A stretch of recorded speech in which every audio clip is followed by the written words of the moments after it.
since we mentioned the soundtracks there, and Saturday Night Fever is in that top list there, as well as The Bodyguard and stuff. I know that you had seen the documentary on that Robert Stigwood. Yeah. Just the fact that the movie studios were not interested in movie soundtracks. Sure. And he kept all the proceeds from the soundtrack for Saturday Night Fever as well as Grease. Yeah. Because the movie studios go, yeah, we're not interested in that. He goes, okay, I'll put it out myself. Yeah, I'll make a couple of dollars with this. Yeah, they're just like, yeah, movie soundtracks don't sell. We're just not interested in putting money out on that. And then literally those two records spawned a whole industry of those. It did. Because, dude, especially in the 80s, man, it was as big a deal to have a soundtrack as it was to have an album. Absolutely. How many big hits did we get from bands on soundtracks? Well, I mean, I watched the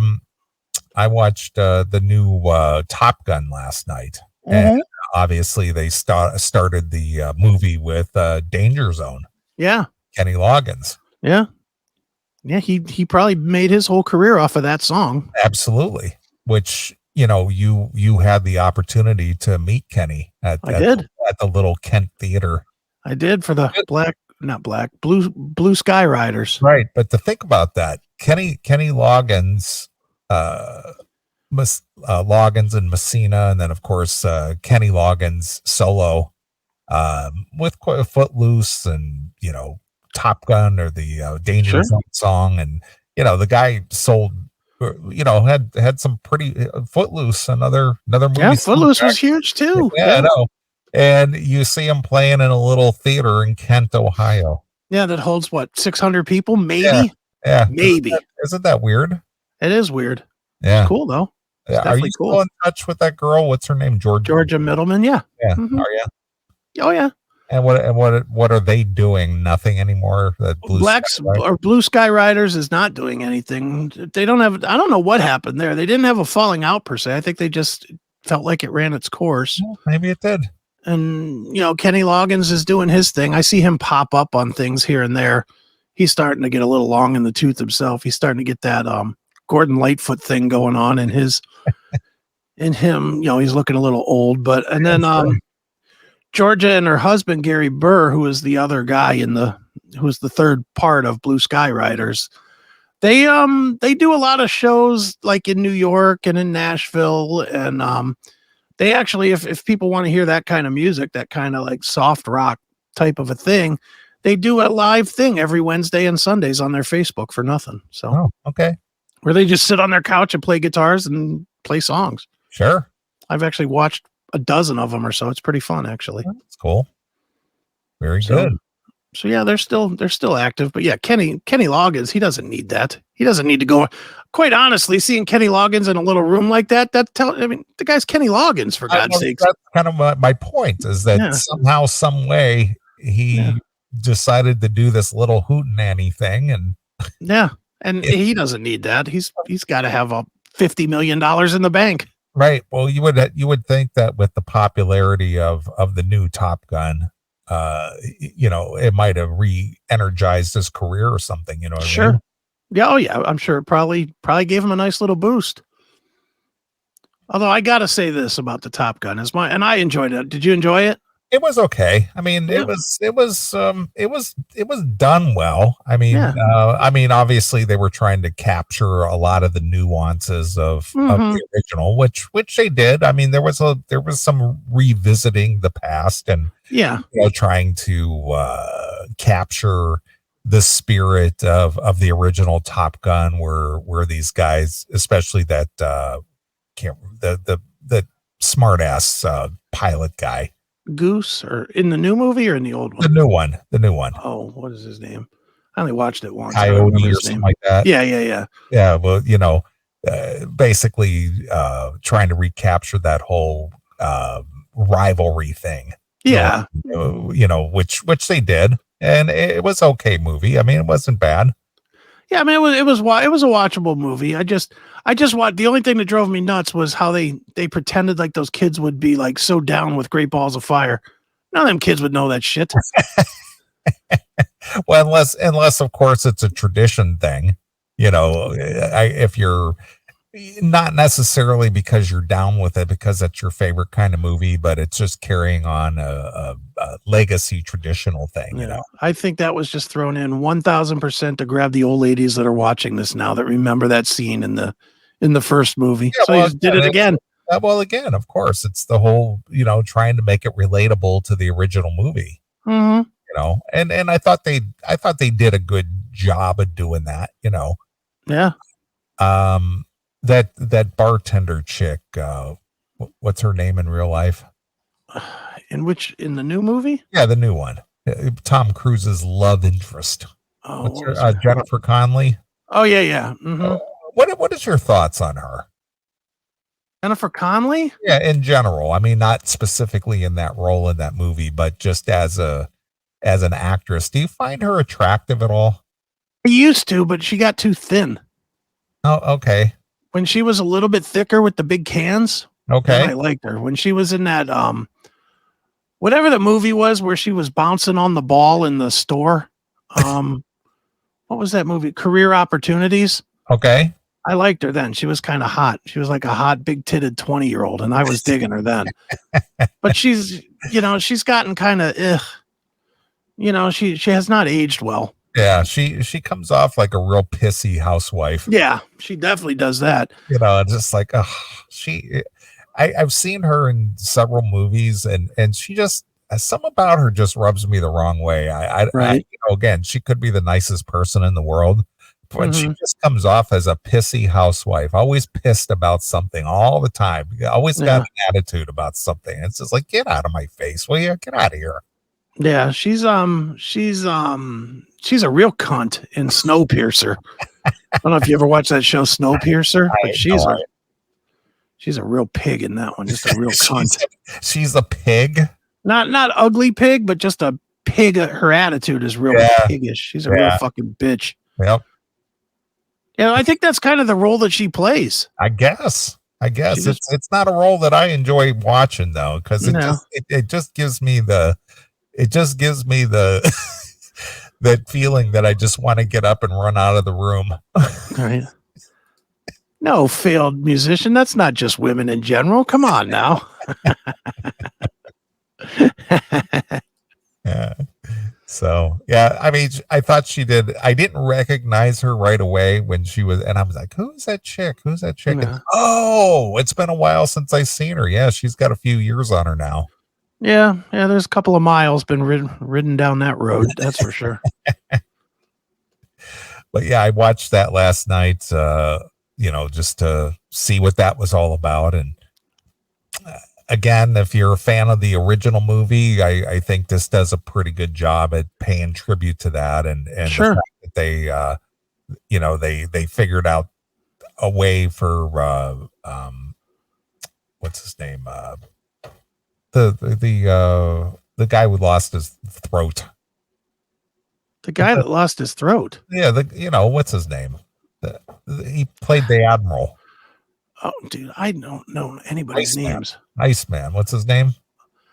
Val Kilmer? Yeah, Val Kilmer. They found a way to work him into the script, even though, obviously he's not in the most healthy condition, and the fact that he's, he no longer is able to talk.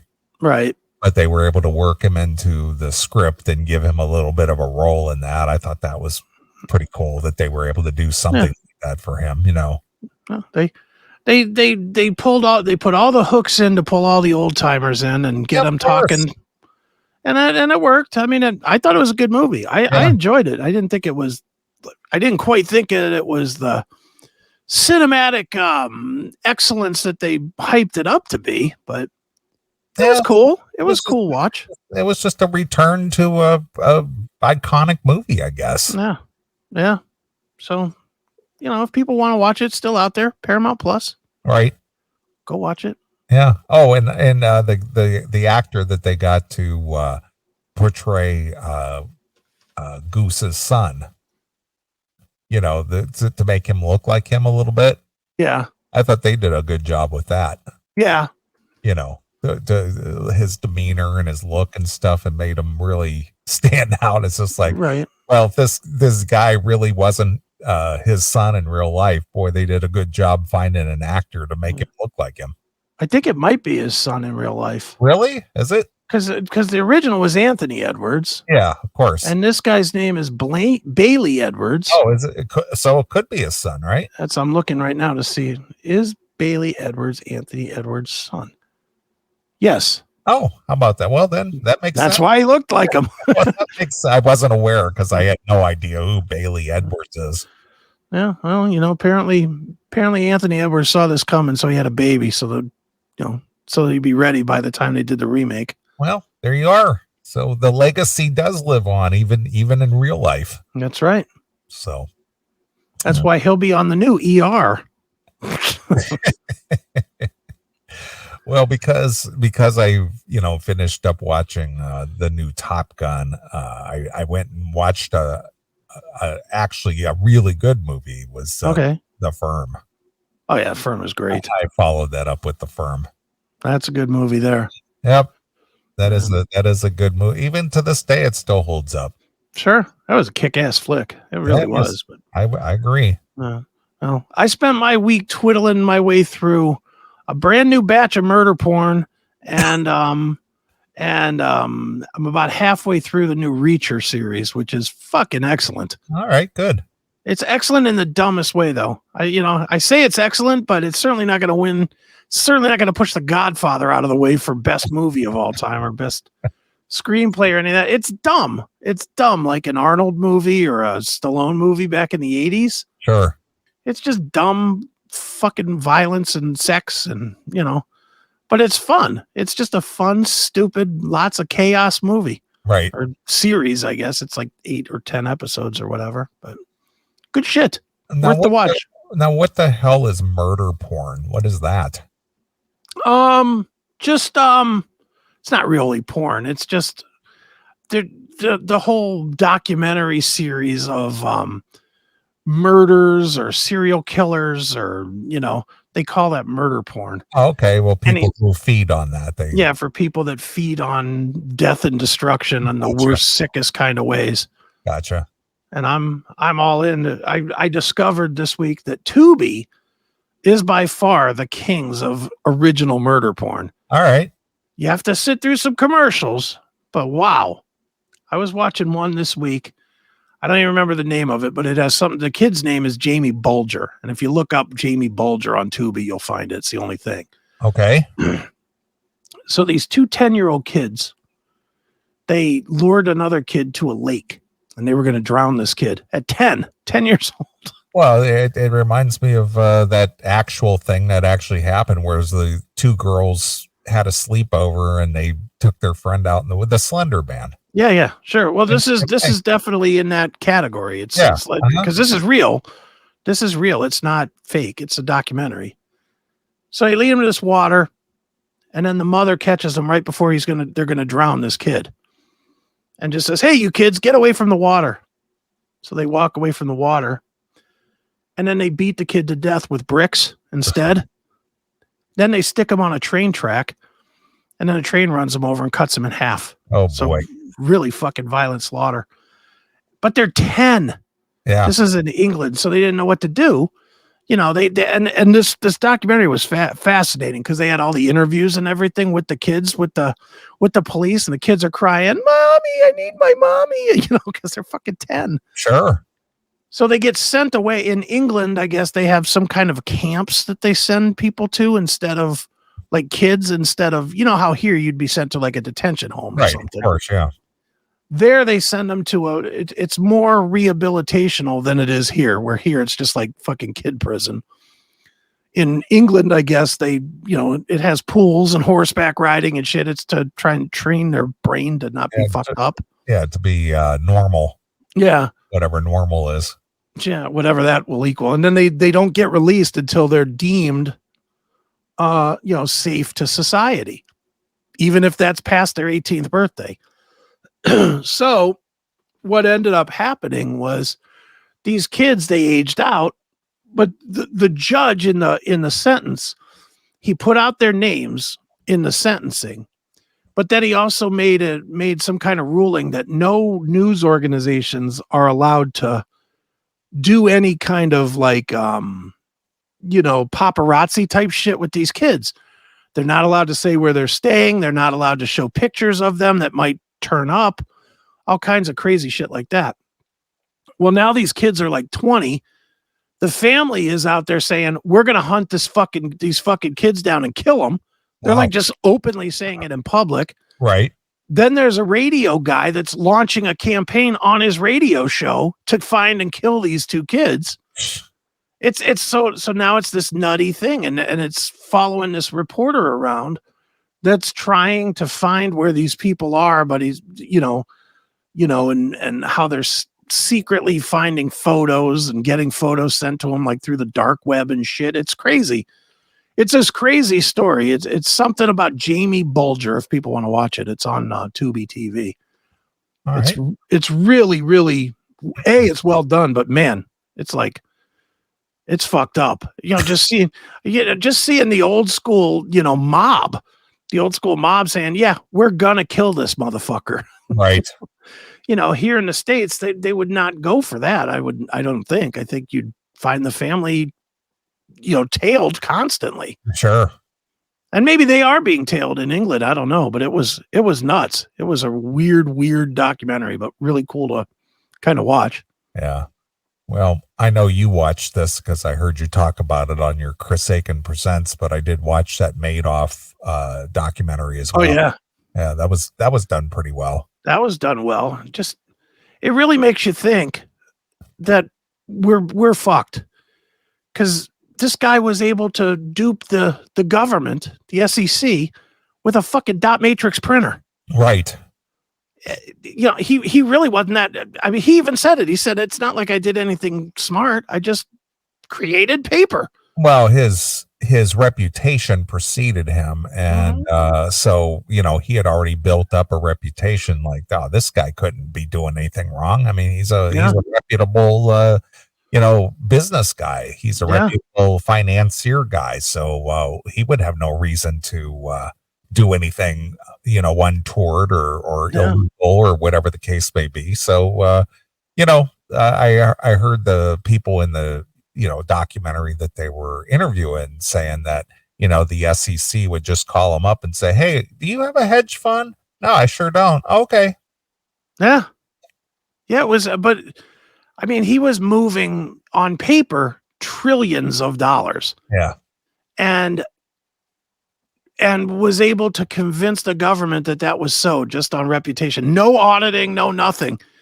Well, he wasn't registered, so right. There's no reason for them to look at him. Yeah, because he wasn't on their radar to look at because he wasn't running a legitimate business. Yeah. So I don't understand, and maybe you don't either, and I don't know the documentary. If it told it, I didn't get it. Where's the money? Where did it all go? Yeah. Well, it just vanished. It just vanished. It was just paper, I guess. I don't know. Well, I mean, it wasn't just paper. You got all those people that have no money. Right. They dumped money in. Well, they did recover a lot of the money. They were not all of it, but they recovered a big portion of it and got paid back to the. Yeah, some, but not. But most of it was like less than 50%, right? Yeah. But the thing is he was giving a lot. He was giving a lot of the proceeds away, and the people who cashed out for a profit. That's where some of he was running the Ponzi scheme. So if you put in $10 and he promised a 50% return on your money, when you cashed out, you were getting $15 back. Right. So that's where the money went. And then the other money he lived on, he gave it away. His family lived on it. It was spent on vacations and boats and, this, that, and the other. And, when it all fell apart, they were able to recover a lot of it. Sure. And pay it back to the people who got duped. but I would say that a majority of it got spent. Yeah. Wow. I You just know, wonder, dude, here, and I always think about this because I'm a morbid fuck like this. Do you think in the end it was kind of worth it for him? Yeah, he's in jail now, but he's in his late 70s yeah. Well, he lived like a king for for you know, 35 years or whatever. like a decade, yeah. So, or, decades. He lived Yeah. like that, so he had homes and boats, Yeah. cars. He lived like a king through the good years of his life. Yeah, of course. And now, yeah, he's in prison, but he's in prison on the down years. Yeah. That might suck, but overall, do you look at that and say, that was pretty good to be banging horse 3 at a time? So, yeah, what was he in prison before he died? Was what, 6 years? Yeah. 7 years? So he did 6 years. So 6 years of living tough for 40 years of living like a fucking rock star. Yeah. I'd make that trade. Would you? Yeah, of course. I'd make that trade. Hell yes. Yeah, the guy wanted for nothing. Yeah. But the tragic, the sad thing is, if there's a sad part of this, is, his whole family is just decimated. His son's died. Yeah. His son committed suicide. His other son died of what did he die of? He died of like some kind of cancer or something. Yeah, cancer, some sort of cancer. Yeah. Yeah. And then, whatever happened to his wife? Is she still alive? I don't know. Let's see. I know she supposedly was living in her car at some point. Bernie Madoff's wife, Ruth Madoff, she's still alive. She's 81 years young. Got divorced in not divorced. I guess she stayed with him until he dropped dead. Right. In 2021. But yeah, she's still alive. Let's see what she's doing now. Personal life. When her husband was sentenced. She has been vilified and shunned by her friends in the community after her husband was sent to prison. Madoff sought to avoid being recognized in public, even dyeing her hair red as she tried to avoid people from recognizing who she was. Doesn't really say that she was homeless or anything. Yeah. She probably was, though. Wow. Yeah, well, according to the documentary anyway, she was living in her car or some shit, for a little while. She still had some money, though. In May of 2019, 77-year-old Ruth agreed to pay $594,000 and to surrender her remaining assets when she dies to settle claims by a court-appointed trustee liquidating her husband's firm for former customers. Picard had sued Ruth Madoff for $44.8 million, and then she agreed to pay $594,000. But she still had $600,000. Yeah. I don't have $600,000. Yeah, she probably lives off of money. Trustee probably gives her like a stipend or something to live on. Yeah. So there you go. Yep, she's living in shame, but yeah, she's still living better than me. So she lost her 2 children. She lost her husband. She lost her life, her lifestyle rather. Yeah. And boy, what a way to, and if you believe the documentary, she apparently was ignorant to what was really going on. Yeah, I don't know how much I believe of that. Well, do you believe that she was completely ignorant? Again, I don't know. I'm just going by what the documentary said. I said, if you believe what the documentary shows, she might have just been the happy, loyal wife who just figured her husband was just a genius. Yeah, that could be. Could be. Chicks are dumb like that sometimes. Well, when things are going well and you're taken care of and you don't need to worry about what's in the bank. Yeah. Like you just live your happy life and go to your social gatherings and, be the belle of the ball and, all those things. Yeah. And why would you really worry about it? I mean, who thinks that their husband is fucking embezzling trillions from half of the country? Exactly. Yeah, maybe. I don't know. Just a fucked up story, but a good documentary. It is very well done. So if you like those kind of things, it's, what is it, 4 parts?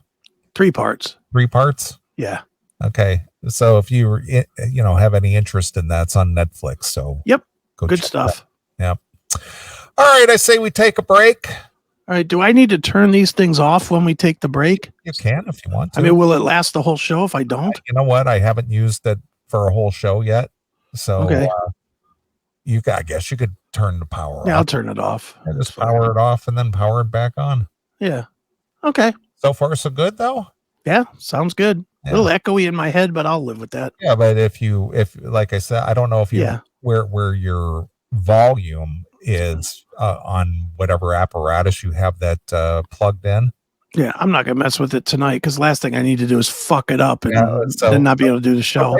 So basically what it is if you turn the volume on whatever you got the transmitter plugged in, turn that down a little bit, and turn up the volume on the little red pack. Right, then it'll take the echo. That echo out of there. Okay. I'll play with it tomorrow or Monday or whatever. All right. I'll let you pick a tune. So what should we play? All right. The band is called Crisix, Crisix, and the song is called WMN United. Oh, there they are, Crisix. Yep. And where do you know these? They're a thrash band. Matt and I interviewed them like a year and a half ago. Okay. They're really good as far as thrash goes, and this song here has like Chuck Billy in it and a bunch of other like thrash metal guys in it. So. And what's the name of the song? WMN United. WMN United. Okay. It's from their full length album, I guess. Okay. Full HD. Yeah. Let's see here. There it is. All right. Well, we're going to play a few tunes. We'll come back. So let's check out Crisix exclusively here on your Classic Metal Show. Thanks for checking out this episode of The Classic Metal Show. Get all of our episodes uncensored at www.theclassicmetalshow.com. Join us weekly from 9 p.m. till 3 a.m. Eastern at www.cmsradio.net. Participate in the live chat room at www.chatandkill.com. Once again, thank you for checking out The Classic Metal Show with Neeley and Chris. Hail and kill, fuck you, pal, and hand